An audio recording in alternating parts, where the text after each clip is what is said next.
নমস্কার বন্ধুরা, আজকে আপনাদের সাথে শেয়ার করে নেব দুর্দান্ত স্বাদের একটা রেসিপি, যেটা স্বাস্থ্যের পক্ষে ভীষণ প্রয়োজনীয় এবং খুবই সুস্বাদু, হেলদি অ্যান্ড টেস্টি একটা রেসিপি, যেটা কিনা আমি 7 রকমের সবজি দিয়ে তার সাথে 400 গ্রাম ওজনের একটা মাগুর মাছ নিয়ে আজকে এই রেসিপি আপনাদের সাথে শেয়ার করব। তো আপনারা পুরো ভিডিওটা দেখুন, স্কিপ না করে।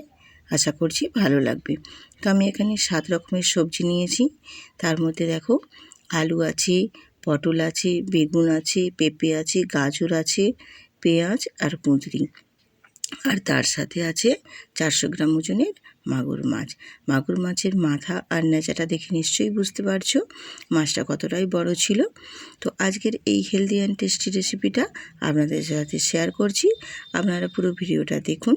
যদি ভালো লাগে ভিডিও শুরুতেই একটা লাইক দিয়ে একটা সুন্দর করে কমেন্ট করে যাবেন, এবং নতুন নতুন বন্ধুরা সাবস্ক্রাইব করে বেল আইকনটি প্রেস করে দেবেন। তাহলে আমার নতুন নতুন ভিডিও দেওয়া মাত্রই আপনাদের কাছে পৌঁছে যাবে। তো দেখো, আমি এখানে গ্যাসেতে চলে এসেছি। গ্যাসেতে একটা কড়াই বসিয়ে পরিমাণ মতো তেল দিয়েছি, আর আমি মাছটা ধুয়ে পরিষ্কার করেছিলাম মাছের গায়ে নুন হলুদ মাখিয়ে বেশ সুন্দর করে মাখিয়ে নেব। আর আমি তেলের মধ্যে এখানে দেখো হালকা অল্প একটু হলুদ একটু লবণ দিয়েছি, তার কারণ যাতে মাছগুলো ভাজার সময় গায়ের মধ্যে না তেল ছিটকে আসে। তো দেখো, আমি এখানে তেলটা বেশ ভালো মতো গরম করে নিয়েছি। গরম করে আমি মাছগুলো আস্তে আস্তে করে দিয়ে ভেজে নেব। তো খুব সাবধানে ভাজতে হবে। মাগুর মাছ বলো, কই মাছ বলো বা শিঙি মাছ বলো, এগুলো কিন্তু ভীষণ ফেটে গায়ের মধ্যে তেল ছিটকানোর সম্ভাবনা থাকে। তাই আস্তে সুস্তে ভেজে নেবে বা একটা ঢাকনা দিয়ে ঢেকে ভেজে নেবে। আমিও তাই ঠিক করছি, একটা ঢাকনা দিয়ে ঢেকে দিচ্ছি। তো আমার একটা সাইড ভাজা হয়ে গেছিলো, আমি আরেকটা সাইডও উল্টে পাল্টে ভেজে নিয়েছি। মাছটা এতটাই পরিমাণে ফেটে গায়ের মধ্যে তেল ছিটকাচ্ছে যে আমার ঠিকঠাক মতো আপনাদের মাছ ভাজানোটা দেখানো সম্ভব হয়নি। মনে হচ্ছে যেন আমার রান্নাঘরের মধ্যেই বোম ফাটছে, এতটাই ফটফট করে ফাটছিল। বন্ধুরা, আমি যে কীভাবে মাছটা ভেজেছি কি বলবো আপনাদেরকে। তো যাই হোক, মাছটা ভাজা হয়ে গেছে দেখো। এবারে আমি যেই পরিমাণ মতো তেল ছিল, একটু তেল অল্প করে তুলে নিয়েছি, দিয়ে আবারও একটু অল্প তেল দিয়ে তার মধ্যে আমি দিয়ে দিয়েছি 1 টেবিল চামচ 5 ফোড়ন, একটা শুকনো লঙ্কা, একটা তেজপাতা দিয়ে বেশ একটু ভাজা ভাজা করে নেব। যে একটা সুন্দর একটা স্মেল বেরিয়ে আসলে এবারে আমি ওর মধ্যে দিয়ে দেব কেটে রাখা আলুগুলো। তো আলুগুলো একটু প্রথমেই নাড়াচাড়া করে ভেজে নিচ্ছি। তো আমি রূপা ব্লগস উইথ রূপা চ্যানেলে আপনাদের সবাইকে স্বাগত জানাই। সবাইকে স্বাগত জানিয়ে রেসিপিটা শুরু করে দিয়েছি। রেসিপিটা দেখুন, আশা করছি ভালো লাগবে। ভালো লাগলে একটা বন্ধুদের সাথে শেয়ার করে দিও এবং সুন্দর করে একটা কমেন্ট করবেন। তোমাদের এই কমেন্ট পড়ে আমি পৌঁছে যাব তোমাদের পরিবারে, যে তোমাদের পরিবারের সদস্য হয়ে একজন তোমাদের বন্ধু হয়ে তোমাদের পাশে থাকব। তো যাই হোক, দেখো আমি আলুটা একটু হালকা করে নাড়াচাড়া করে বাকি সব সবজিগুলো এখানে অ্যাড করে দিচ্ছি। বাকি আমি যে 7 রকমের সবজি নিয়েছি, সেই 7 রকমের সবজিগুলো আমি এখানে এক এক করে দিয়ে দিলাম। দিয়ে ওই তেলের মধ্যে নাড়াচাড়া করে একটু ভেজে নেব। তো যেহেতু এটা হেলদি রেসিপি হচ্ছে, তার জন্য খুব বেশি নাড়াচাড়ার দরকার নেই, হালকা করে একটু নেড়ে নিতে হবে, যাতে সবজির একটু হালকা কাঁচা গন্ধটা চলে যায়। সেই পর্যায় পর্যন্ত একটু নেড়ে নেব। তো দেখো, হালকা করে একটু আমি নাড়াচাড়া করে নিচ্ছি।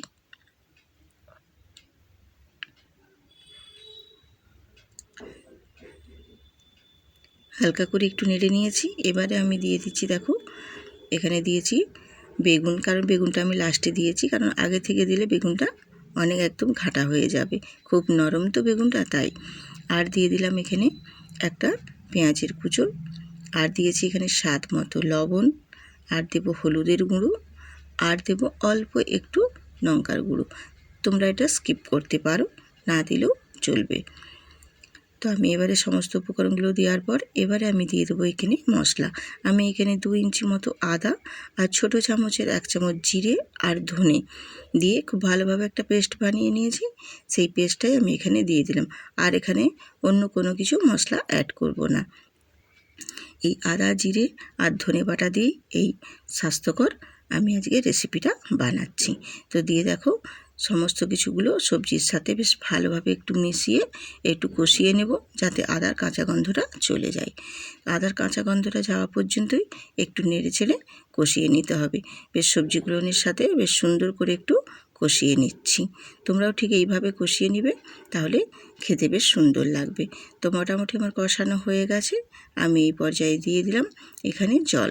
যেহেতু আমি এটা স্বাস্থ্যকর পাতলা ঝোল করছি, তার জন্য এখানে আমি পরিমাণ মতো জল দিয়েছি। জল দিয়ে একটু নাড়াচাড়া করে নিয়ে সমস্ত সবজিগুলোর সাথে নাড়াচাড়া করে নেব। দিয়ে এবার এখানে আমি ঝোলটা ফুটিয়ে নেব। সমস্ত সবজিগুলো বেশ সুন্দর করে যেন সেদ্ধ হয়ে যায়। তো একটা ঢাকনা দিয়ে ঢেকে দিতেও পারো। তো আমি ঢাকনা দিয়ে একটু ঢেকে দিয়েছিলাম, যাতে করে সবজিগুলো বেশ সুন্দরভাবে সেদ্ধ হয়ে যায়। তো আমি ঢাকনা তুলে কিছুক্ষণ পর চলে এসেছি। মিনিট 10 পরে মোটামুটি আমার সবজিগুলো বেশ সুন্দরভাবে সেদ্ধ হয়ে গেছে। ঠিক সবজিগুলো দেখো, আমি তোমাদের দেখিয়ে দিচ্ছি, বেশ সুন্দরভাবে সেদ্ধও হয়ে গেছে। আমি একটা আলু কেটেও তোমাদের দেখিয়ে দিচ্ছি। দেখো, দেখছেন খুব সুন্দর করে সেদ্ধ হয়ে গেছে। এবারে আমি এর মধ্যে ভেজে রাখা মাছগুলো অ্যাড করে দেবো। এই দেশি মাগুর মাছের এই পাতলা ঝোলটা সবজি দিয়ে ভীষণ সুন্দর লাগে, আর এটা তো স্বাস্থ্যের পক্ষে ভীষণই সুন্দর। এই বর্ষাকালের সময় সারা বছর কিন্তু মাগুর মাছ ঠিকঠাক মতো পাওয়া যায় না। এই বর্ষার সময় এই মাছগুলো একটু বাজারে মোটামুটি দেখতে পাওয়া যায়। তো এই সময়টাই কিন্তু খেয়ে নিতে পারা যাবে।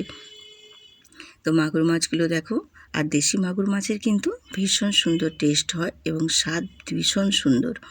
তো মাছগুলো আমি দিয়ে দিয়েছি ঝোলের মধ্যে দিয়ে দেখো একটু নাড়াচাড়া করে মাছগুলো ঝোলের মধ্যে ডুবিয়ে দিচ্ছি খুন্তি দিয়ে বেশ একটু ফুটিয়ে নেব।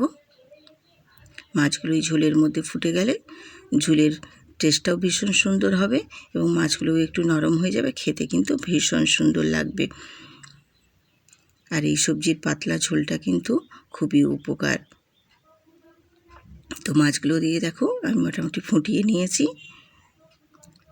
বেশ একটু ফুটিয়ে নিতে হবে, তাহলে মাছগুলো বেশ সুন্দর করে ভেতরে মাছের মধ্যে বেশ গ্রেভিটাও ঝুঁকবে, মাছগুলোও বেশ খেতে ভালো লাগবে। আর মাছের মাথাটা দেখো কত বড়। এরকম বড় মাছের টেস্ট কিন্তু ভীষণ সুন্দর হয়।